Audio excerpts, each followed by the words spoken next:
é a cidade. Então ninguém se assenhoreia da cidade. Ninguém toma a cidade como se fosse propriedade sua. Isso é outra história. Então quem é que leveda a massa? Nós. Então qual é a massa que nós temos de levedar? E o que isso significa? Significa que nós vamos estar em todos os fóruns, em todas as discussões, em todos os espaços, dizendo não é assim. E por que não é assim? Porque Deus disse que não é assim, porque Deus não criou as coisas dessa forma. Deus não trabalhou com essa categoria.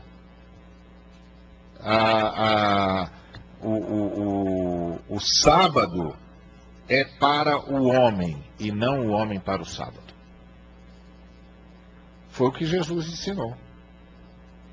Então, é extremamente importante perceber que isso tudo é o Evangelho. É o Evangelho, é a evangelização, é a boa nova do reino de Deus. O reino de Deus é chegado. O que isso significa? Significa que chegou um novo sistema.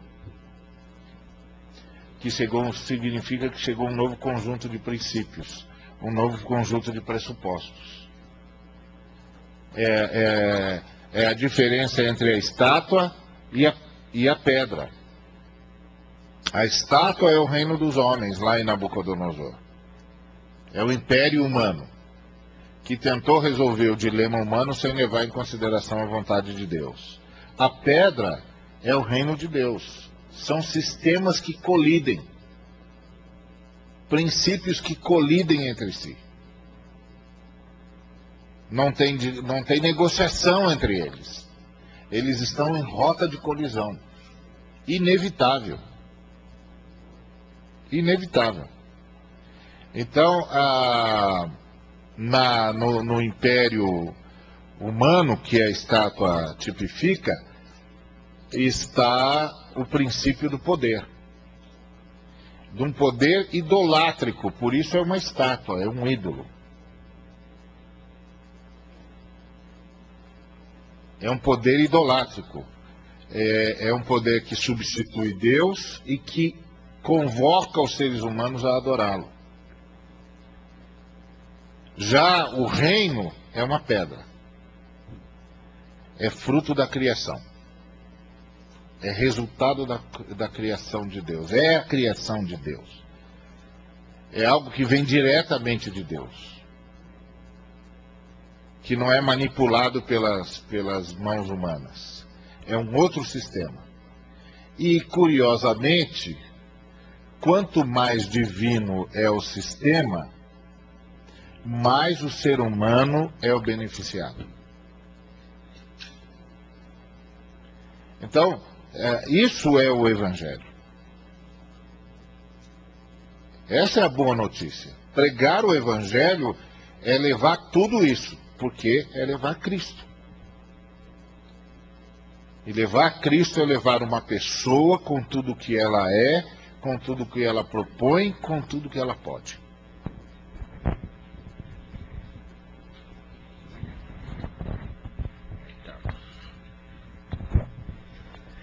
Acho que vai dar microfone.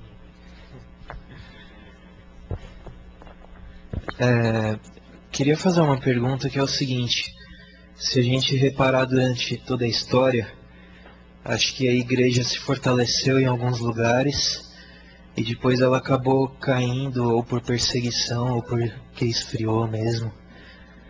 E eu queria saber se não está na hora da gente aprender essa lição.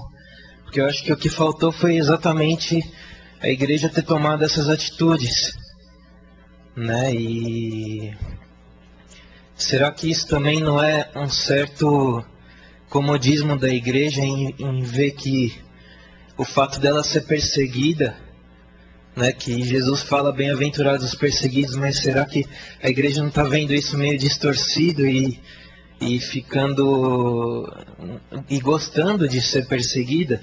né? Porque eu vejo que o Brasil está passando por momentos que a gente está começando a enfrentar algumas perseguições cada vez mais sérias.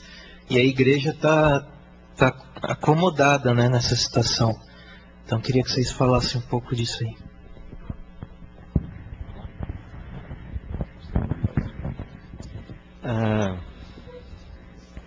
Você não precisa acreditar em tudo que eu vou dizer, especialmente no começo, né? Continue acreditando em outras coisas aí, mas eu vou dizer. Quando eu olho assim e o Ariovaldo me piorou depois daquela palestra que ele deu, eu fiquei um pouco pior, viu, cara? Quando eu olho para Jesus e a primeira geração de discípulos, né, você percebe que tem aí não dá nem para você construir uma maquete, porque é um negócio muito dinâmico e muito fluido, né, com um poder de capilaridade, de infiltração em qualquer ambiente social. E aí Jesus vive essa experiência dos 2 ou 3, dos caras que são, né? E depois você tem um outro momento, que é essa história do Espírito, né? Que é mais bagunçado ainda. As coisas acontecem na periferia e na clandestinidade. É o Pedro que vai falar numa sala periférica e não no centro do espaço religioso. E aí o Estevão, que é escolhido para ser diácono, e vai ser apedrejado, porque foi inventado de ser evangelista, né, o Estevão. Então, mas é todo um negócio muito interessante, né? Aí o Felipe vai para uma estrada lá e evangeliza lá um eunuco e tem uma manifestação dramática, digamos, dessa transformação do indivíduo. Então, estou falando isso porque quando nós falamos em igreja, pelo menos é a percepção que eu tenho, acho que quando nós estamos citando igreja, por conta do protótipo religioso que existe, e não tem outro jeito, esse é o protótipo do que nós temos, eu acho que nós estamos falando de algo tão mundano quanto os demais modelos.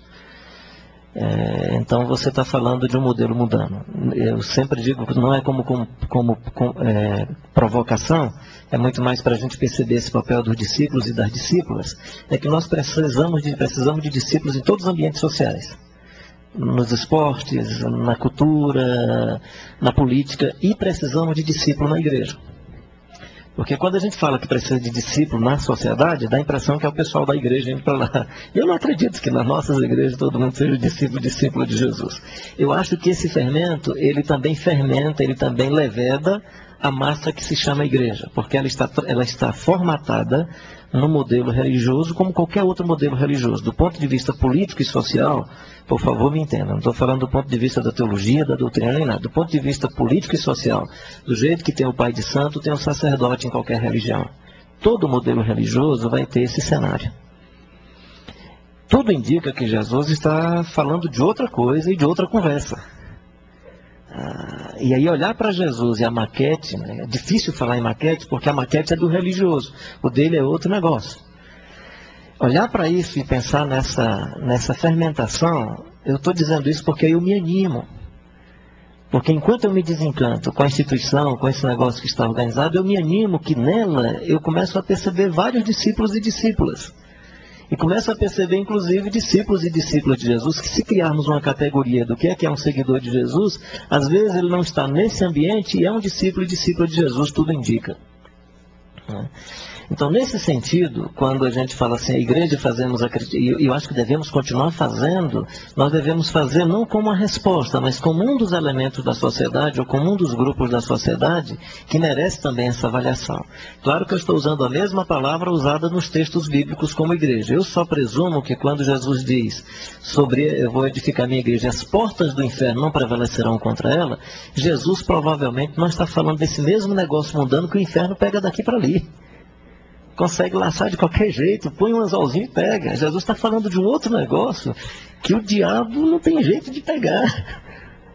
Então me parece que é um outro troço que não dá assim para pensar em fama dentro dele. É um outro jeito que não dá para pensar em prestígio, nem em poder. Dá para pensar em virtude. Então, quando a gente fala assim de igreja, eu acho que nós devemos continuar batendo nisso. Eu só presumo que nós deveríamos olhar para essa outra possibilidade do reino de Deus e desses homens e mulheres marcados pela graça do Espírito, pela virtude do Espírito Santo, que devem, inclusive, ser fermento dentro das comunidades religiosas. Entendendo que eles fazem parte talvez de um outro uma outra história, de um outro... Né? Como é que você vai perceber isso? Eu acho que dá para se perceber isso na convivência, não tem jeito.